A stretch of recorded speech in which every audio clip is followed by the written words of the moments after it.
Hey, listen to Wrestling Roundup on FreeFM, ArrowFM, and MP. As always, I'm Grady, and live on Skype, we got Josh. Hey.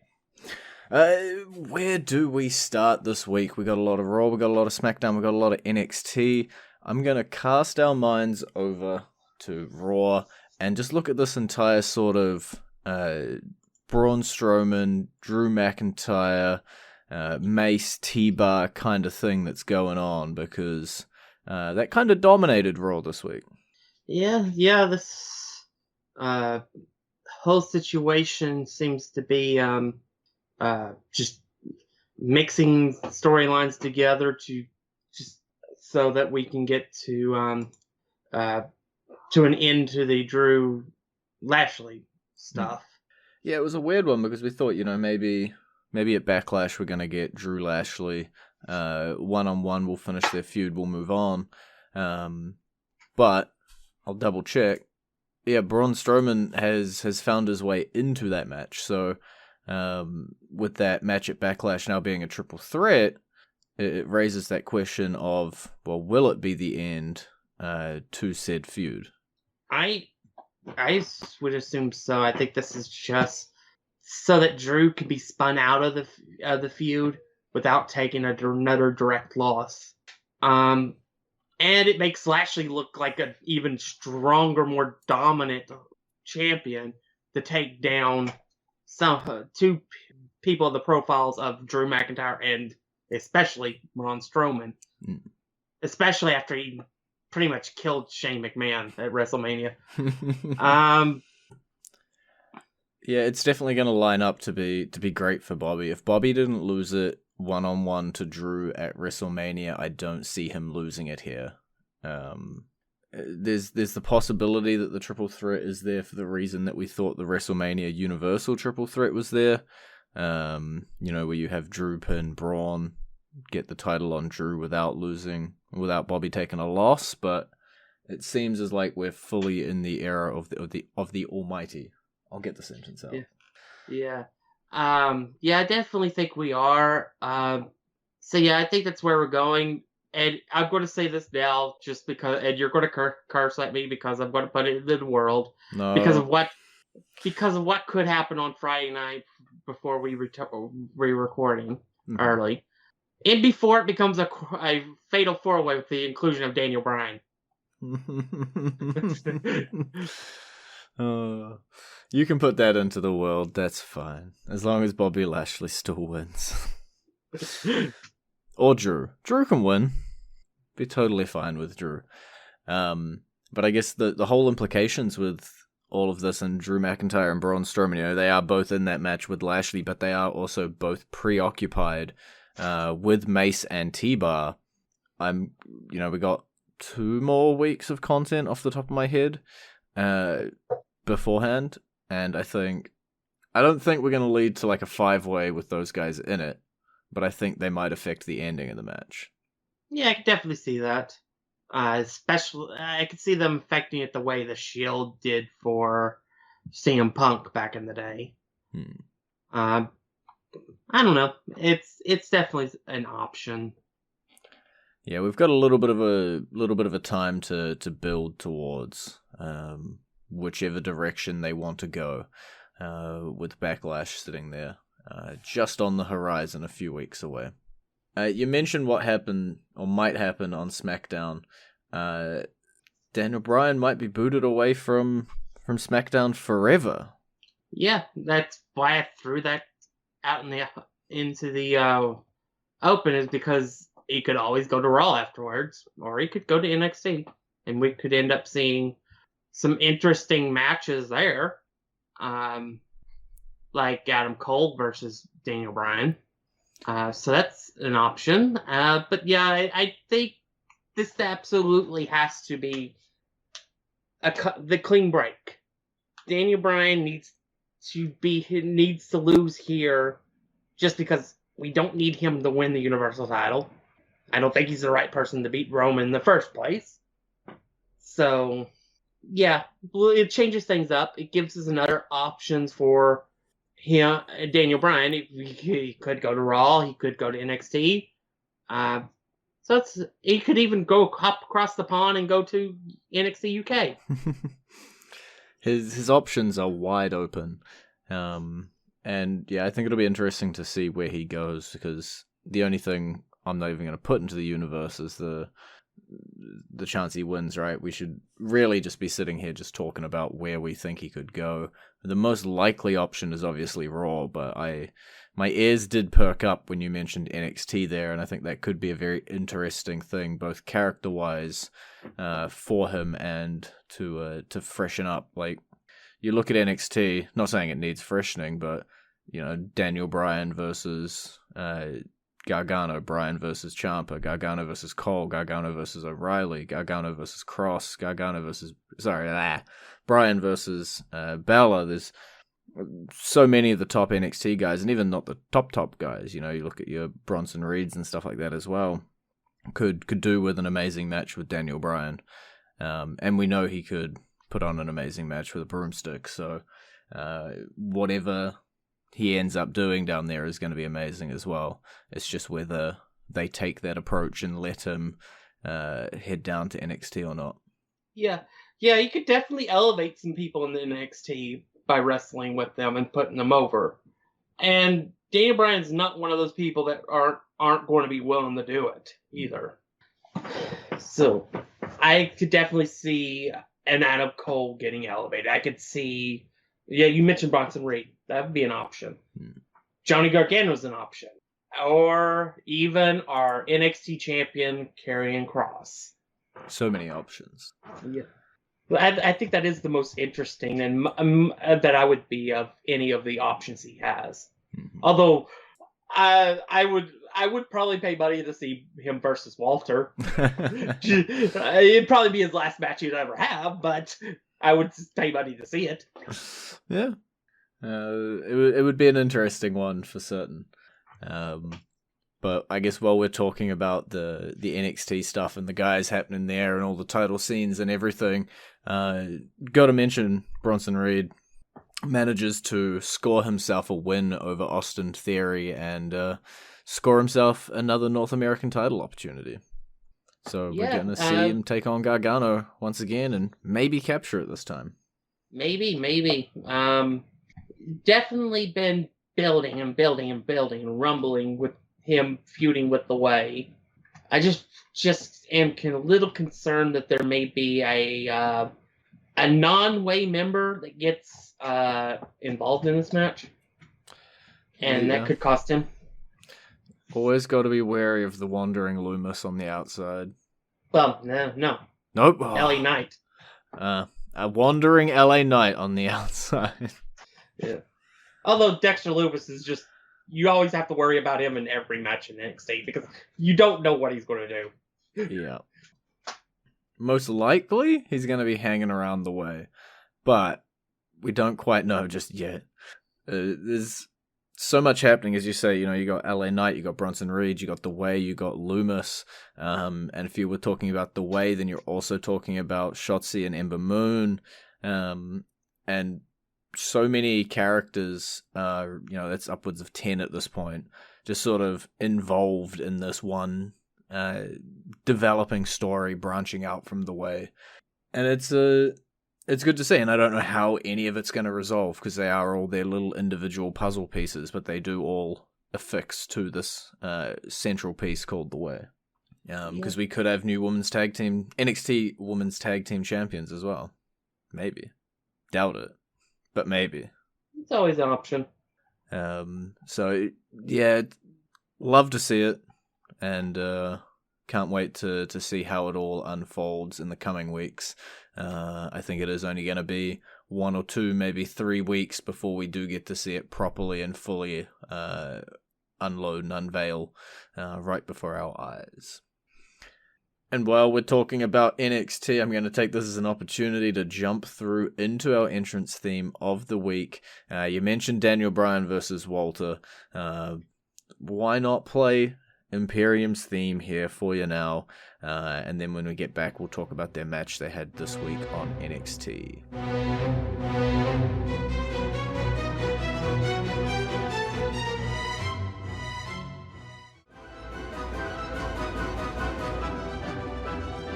Wrestling Roundup on FreeFM, ArrowFM, and NPR. I'm Grady, he's Josh, and I promised to talk about this Imperium match. And I kinda lied, because I don't care too much about the Battle Bell. It was Imperium versus Dane and Maverick. I care more about the fact that it looks like Maverick's being peeled away from Dane still. They haven't been able to repair that. And Alexander Wolf's still trying to tempt his old sanity mate Killian Dane. Yeah. I don't know. They're making it more like possibly seeing that it could be that they end up peeling Wolf away from Imperium. Maybe. Because they're definitely building the storyline. It's very interesting in it. Drake Maverick has been kicked around by so many people. He expected to be betrayed during the match, and the opposite happened. Dane fought to try to protect his buddy. So I'm wondering what the end game for this is, but I'm interested. Yeah, I guess they could have teased us so much with that whole expansion piece and, them trying to recruit Thatcher earlier. They could have teased us so much with that, and then they're gonna swerve us here and drop their numbers. I don't quite know what Alexander Wolf, Killian Dane, and Drake Maverick can do as a trio, but it'd be something, and I wouldn't expect it. I'm gonna stay on NXT. Because there's one thing I want to talk about, and it might not be in the recaps, but we had a promo package, or a little video, played for something or someone called the Diamond Mine. It featured a lot of cages, a lot of MMA fighting, kind of stock footage, and people like that. Potentially, we might be looking at a new stable coming into NXT with this sort of MMA fighter motif. It's possible. It's also possible that it could be something related to, I don't know, maybe Diamond Dallas Page is coming back to WWE. I don't know. I don't know when the last time he appeared on AEW. I don't know the last time he appeared either. I want to say he works at Cody's Nightmare Factory, but I'm not 100% on that. Yeah. It also could be maybe something to do with Cody Hall.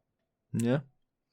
Because one of Scott's Hall's ring names was the Diamond Stud when he was with Diamond Dallas Page. So there's an option that probably nobody else has ever thought of. I gotta say, I've read a lot of threads on the internet. I don't think a single soul said it might have been Cody Hall. Yeah, it's possible. It could end up being a stable. It could just be that's going to be somebody's ring name. As dumb as that sounds. Look, we got some pretty dumb names. Yeah.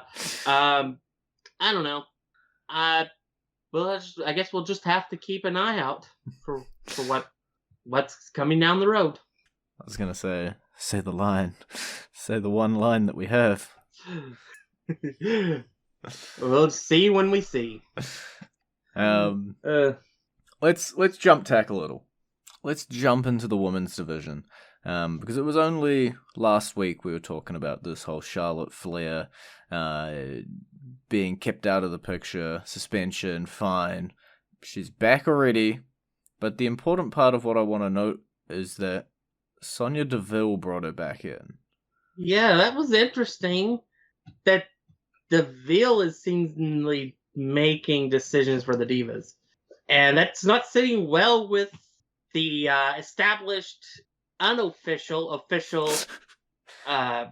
person in charge. Let's be honest. At this point, Adam Pearce is in charge. Yeah. He just was never stated to be in charge. He made a few decisions, and he all of a sudden became a leader. Yeah. So yeah, I'm interested in that. This also seems like it's like a shift in Charlotte Flair's character too. Like she's shifting into a really annoying person that would be we would nickname a certain name here in America. So I don't know. That's interesting. It's a shift. And yeah, it's just another. And it was just another way for DeVille to get back at her old friend beforehand too. So yeah, I'm interested, and it's just something to do. And we all knew Charlotte Flair was not going to be gone for long, if at all, because these indefinite suspensions never last more than a week. Indefinite just means 1 week. Yep. But yeah, it's an interesting one. Hopefully for now, we got a few things happening in this Raw Women's division, and it's kind of hard to, I guess, point to a direction or one that's going to be head and shoulders above the rest. Like, we've got our Asuka Rhea Ripley stuff still happening for the Raw Women's title. We got Jackson Baszler versus a number of women's tag teams, specifically at the moment, Lana and Naomi. We've got Charlotte Flair, maybe with Sonya Deville standing behind her, turning into a lovely human being, and running over the division. And we've got demonic Alexa explaining that Lily's about to run roughshod over the division as well. That's a lot of forces running around. Yeah. Yeah, it's more, and that gives us stuff to do with the women that we were questioning before Rhea came up and took the title from Asuka. Is like, what are the women going to do? Well, now we have a bunch of different storylines, like almost intertwined, and one dominant that just is casting shadow on all the rest. Are we going to agree on which one this is that's casting shadow? Obviously, it has to be the demonic one. Yeah. It's got to be Alexa. I think it's only a matter of time before she captures either the Raw or SmackDown Women's Championships. What or who or... No, I'm going to stick with what is Lily. I'm guessing Lily is the demonic possession version of Alexa that she sometimes changes into in the ring. So Lily is Alexa's fiend. Yeah, essentially. Okay. That's what I'm thinking. Although I will laugh if it turns out to be another character. Because that just seems interesting to me as well. But I do think it's going to be a Bliss's fiend character.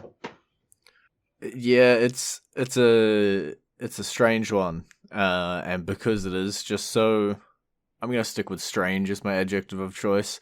I cannot tell you where we're heading on this one, We could do something that seems completely and utterly random or wild or crazy and it be absolutely normal.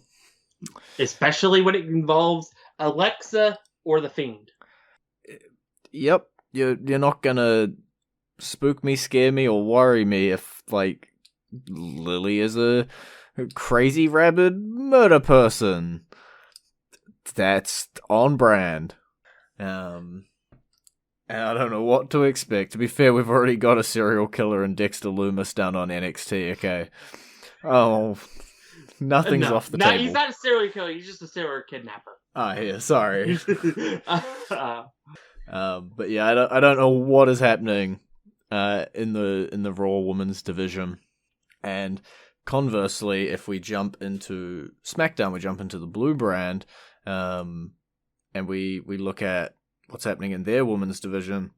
Bayley scored herself a title match for Backlash, but really that's all I got for you in terms of what's happening in the SmackDown women's division. Yeah, it's not as rocketed as the Raws, but Bayley is a good place to start for our new SmackDown Women's Champion. And I know they had a match a couple months ago that was really good, so I'm expecting a really good match between Bayley and Bianca. And if anybody was going to take the first loss against Bianca, Bayley's a perfect person to do it. Yeah, I I will echo those sentiments. I think the match is going to be a good one. It's just, in clear contrast where you look at Raw's women's division and you look at SmackDown's women's division, there's just a lot more happening on Raw at the moment compared to SmackDown. So we'll have to wait and see if that same sort of stuff starts developing, if we're talking about WrestleMania being the season finale and then we come off that with our little season start, we're waiting for it to ramp up, waiting for it to warm up a little bit as these new sort of feuds and stories start developing. Yeah. I'm not sure. Honestly, at this point, I'm not even sure how many people SmackDown has in the women's division. Because I know that Tamina and Natalya is a little busy. They're in the SmackDown division. And then Sasha Banks has gone AWOL since WrestleMania. All right, I cheated. I'm going the WWE page. We got Bayley. She's already in the match. Bianca, she's the champ. Carmella is sitting around. Mm-hmm. We got the Riot Squad. As you say, we got Natalya and Tamina. And that's their women's division. So you have a champion with a division that's pretty much all tag teams except for a couple people. Carmella and Bayley, and I guess Sasha if she's still around. Those are her 3 singles, and then you got 2 tag teams. Yeah, so that's why it's not popping quite as much as the Raws, because Raws is mostly singles. So it's going to be a hard one to see, a bit of an uphill battle. With Bianca's title reign. Hopefully she's not just having the same 3 matches over and over and over and over. But we know she had an amazing match with Sasha at WrestleMania. She can pull a great one out of Bayley. And logically, looking at the list I just listed out, Carmella might be sometime down the line. And I'm sure they'll have a great match as well. Yeah, and I could always see them doing like one-offs with like one of the Riot Squad members, like Ruby Riott herself, and stuff like that. So it's not a completely. These are the only people she's going to be able to face. But yeah, it's definitely an uphill battle unless they want to start introducing more women into the SmackDown division. Yeah, and that's all going to come down to, I guess, if we've got any sort of shake-uppy, drafty kind of thing coming, or if we're going to have any lateral moves from NXT coming up, because NXT's women's division is definitely popping off. So there may be some room there. Yeah. Or, and I hate saying this, Oh, don't say it. Splitting up a couple of the tag teams. No, don't say that. That's perfectly fine to say. To be fair, that gives 2 more individual competitors, but does weaken the already pretty weak women's tag team division. Which got even weaker when they decided, you know what, NXT needs their own title. Oh, I still say that was one of the worst decisions ever made, but hey, they made it. They made the call. Oakley dokley. I think it was the wrong call, but okay. But yeah, we'll just have to wait and see. And another one that we're going to just have to wait and see on, and it might be the last thing we manage to get through with time here. Aleister Black. My boy is back, and he's reading us some bedtime stories. Yeah, that ought to be interesting. They're doing something with them. Hey. That was my exact response as well. They're doing something. Yeah. I'd rather actually talk about rated RK Bro. Okay. We can jump over. We got a little bit of time. Give a couple minutes. Yeah. As last week you ridiculed me for suggesting it, and they actually went with it. They went with the tag team. And it seems like Orton's at least for now, behind it. Maybe that's why I didn't want to talk about it. Although it's Randy Orton. Anything is possible. I could see him punting Matt Riddle next week. Just as easily as them tagging and possibly facing the tag team champions, which I think are still missing. They've confirmed that they will be on next week. Right. So yeah, That should be very interesting to see how that dynamic plays out.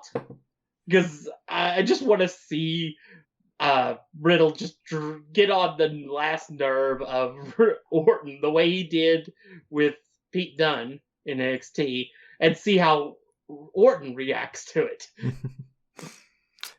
I'll be honest, I don't think it's going to take long. No. Honestly, I think this tag team's probably only going to last a month at that. But it should be entertaining while it's going while they're together. It'll only last a month, but it'll be an entertaining month. Yeah, we'll have to see. I don't think they're capturing the tag team titles together anytime soon. I'm trying to put that out there. Only because AJ Styles and Omos are stepping across from them. If they ever find their way to the arena again. Alright, well, that is all we got time for this week. It's been great talking to you. Bye. You can visit our Facebook page, facebook.com/WrestlingRNDup, or our Twitter page, twitter.com/WrestlingRNDup, or our YouTube page, youtube.com/WrestlingRNDup. And we'll see you all next week.